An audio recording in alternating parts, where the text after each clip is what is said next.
Jadi, hidup gue hari ini dimulai dengan kesiangan bangun. Gue langsung bangun, buru-buru mandi, abis itu gue langsung berangkat ke kantor. Trip hari ini lumayan jauh. Yang pertama itu gue ke daerah, apa namanya? Ya pokoknya inilah, ini merchant pertama gue.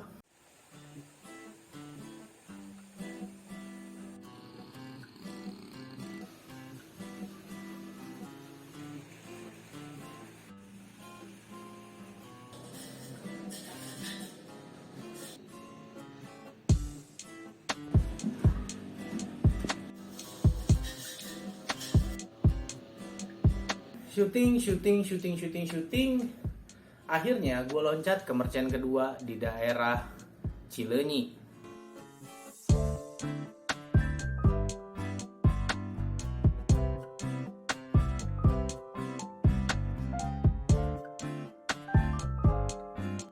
So, gue lagi nungguin the right moment untuk rekam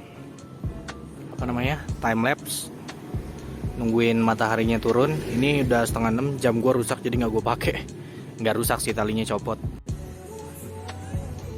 Dia ini sebelumnya emang udah jadi merchant kita, dan gue bikinin konten di kolam berenang situ. Itu ada di Instagram kantor gue, cuman gue akan kasih tahu Instagram kantornya apa. Yang pasti ini daerahnya agak jauh sih. Kalau kalian tahu Getaria Swimming Pool, atau kalian bisa follow di Instagram, ini tempat berenangnya lumayan asik juga, dan tempat nongkrongnya juga aneh banget cuy.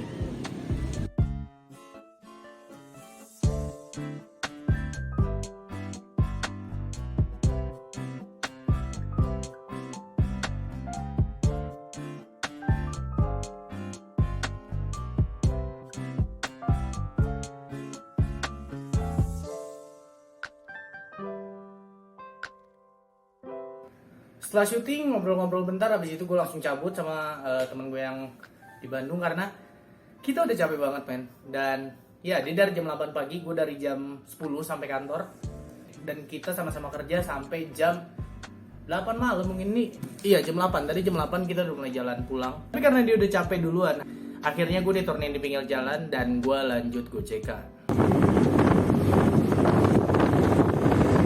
Jujur aja hari ini agak menyedihkan buat gue karena merchant yang gue datengin ini bagus-bagus, tapi sayang banget trafficnya itu belum ada. So buat kalian yang tinggal di daerah Cileunyi, buat kalian yang tinggal di daerah Cici apa gitulah pokoknya yang tadi, kalian bisa mampir ke dua merchant itu. Gue udah tinggalin alamatnya dua-duanya, link Google Map-nya atau alamatnya di deskripsi, nanti gue cariin. Dan mungkin kedepannya ketika gue nge-shoot merchant atau gue mampir ke sebuah tempat, gue akan mulai naruh link alamat mereka di deskripsi dari video gue. Selama gue bekerja di perusahaan ini, visi misi bos gue adalah membantu UMKM. Kenapa sih membantu UMKM? Karena mungkin kalau kalian yang punya usaha, kalian tahu tentang aplikasi POS atau Point of Sale. Jadi kayak aplikasi kasir digital gitulah pokoknya.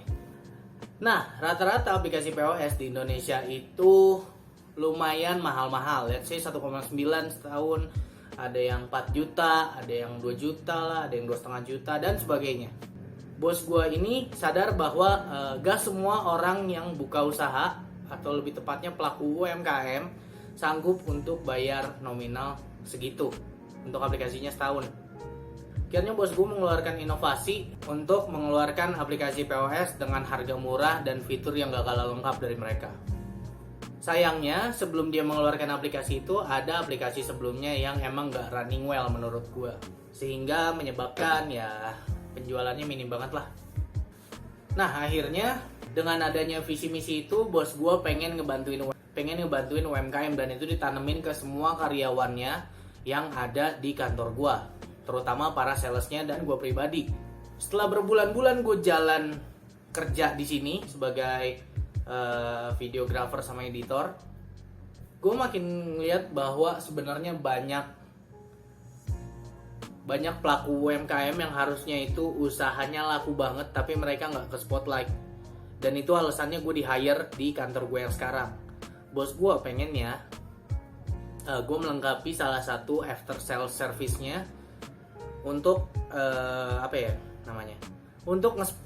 untuk ngasih si merchant ini spotlight. Dan itu yang gue lakuin sekarang. Gue bikinin mereka konten dan gue sebenarnya punya campaign juga sih untuk mereka, kayak sebenarnya untuk ngehidupin sosial media itu lumayan gampang gitu dan gak terlalu berat. Bahkan semuanya bisa dilakukan menggunakan HP.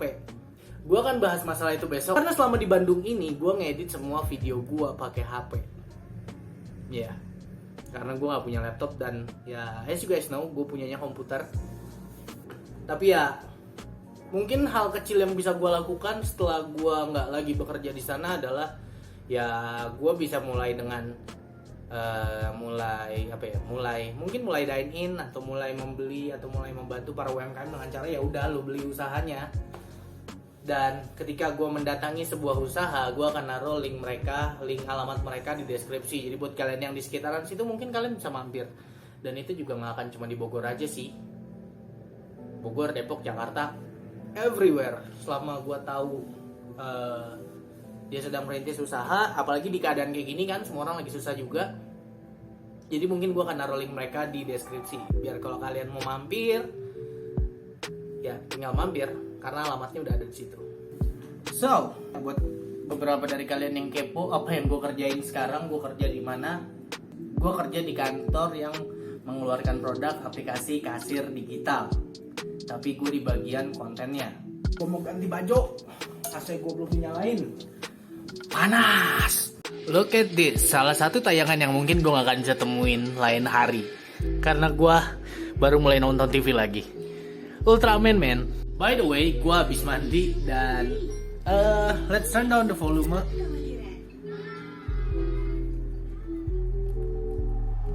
Buat kalian yang tinggal di Bandung, gue pengen nanya sesuatu deh. So, kurang lebih gue di sini udah sampai 3 harian. Mungkin gue udah beberapa kali kesini, dan untuk yang stay lamanya tuh gue baru 2 kali. Dan masing-masing rata-rata seminggu gitu loh. Awalnya mungkin di minggu pertama gue kesini, gue ngerasa bahwa oh ya udah nasi 5.000 satu porsi, ya udah gitu loh, itu standar banget. Walaupun ya emang gue akuin perbedaan porsinya itu jauh banget cuy. Tapi gue baru aja beli nasi uduk kemarin kan, ya mungkin kalian lihat kemarin gue beli nasi sama telur harganya cuma 6.000, yang mungkin di tempat lain bisa 9.000, 10.000. Dan ini gue beli nasi uduk aja cuma kayak pakai bihun sama tempe, harganya juga 6.000 dong. Ekspektasi gue ini di Bogor ada juga tukang yang jualannya percis kayak begini, itu dia harganya 8.000, 9.000, 10.000 gue lupa. Yang pasti dari 8 sampai 10.000. Dan itu juga terjadi di Depok, harganya segituan juga. Bahkan ada yang lebih mahal. Di Ciputat apalagi, gue makan kayak begini itu bisa 12 bahkan 13.000. Tapi ini cuma 6.000 gitu loh. Dan tadi selama gue di perjalanan yang di tempat merchant pertama, itu mereka jual ayam crispy itu di harga 5.000. Pakai nasi cuman kayak 7.000 atau 8.000 gitu. Dan gue nggak tahu ya, gue mungkin merasa anjir ternyata di Bandung biaya hidup lumayan murah juga ya. Gue nggak tahu sih, gue belum lihat dalam semua aspek, gue nggak tahu belanja bulanan kalian gimana. Tapi yang pasti untuk gue yang datang ke sini untuk menetap selama seminggu, apalagi di tanggal-tanggal yang, jadi gue ketika gajian gue nggak pernah ngerasain yang namanya tanggal muda, karena duit gue harus gue bagi-bagi ke orang tua gue, terus ke cewek gue juga, nabung buat top up saham gue lagi. Dan ya hidup di sini selama seminggu, hidup di sini selama beberapa hari terakhir ini bener-bener ngebantuin gue yang emang mungkin budget gue sudah tidak cukup untuk banyak-banyak makan enak gitu loh. So maybe one day, cita-cita gue sih sebenarnya gue tuh pengen tinggal di Bandung tuh udah dari lama, karena menurut gue Bandung itu selalu punya sesuatu yang beda, apalagi dari gue kecil. Gue dari kecil tuh seneng banget main kalau diajakin ke Bandung gitu loh. Karena gue menemukan suasana baru yang tidak gue temukan di Jakarta maupun di Bogor. Walaupun gue akuin sekarang Bogor itu jadi kayak Bandung versi light. Karena banyak yang mirip banget gitu antara Bogor sama Bandung. Tapi ya tetap mau kayak gimana pun akan ada hal-hal yang gak ada di Bogor tapi ada di Bandung gitu loh. Dan nanti ini sih cita-cita gue ya, sebelum pulang gue pengen bisa main ke Worma. Karena gue udah beberapa kali kesini, saudara gue yang di Bandung itu selalu ngomongin tentang Borma. Dan gue nggak pernah ke situ men, padahal gue sering bolak-balik Bandung tuh. Kayak apa sih gitu. Hari terakhir gue di sini, gue akan mampir ke Borma. Ya bodo amat gue mau belanja mau nggak belanja, tapi yang penting gue mampir ke Borma. Udah. Ini masih titik-titik pemanasan buat gue, jadi mohon maaf kalau nggak banyak yang bisa dibahas, karena ya gue cuma pengennya ya udah satu topik sehari aja gitu loh. Kalau nggak mungkin ada topik yang bisa diekspansi beberapa kali. Tapi ya udahlah, gue mau makan dulu. Bye.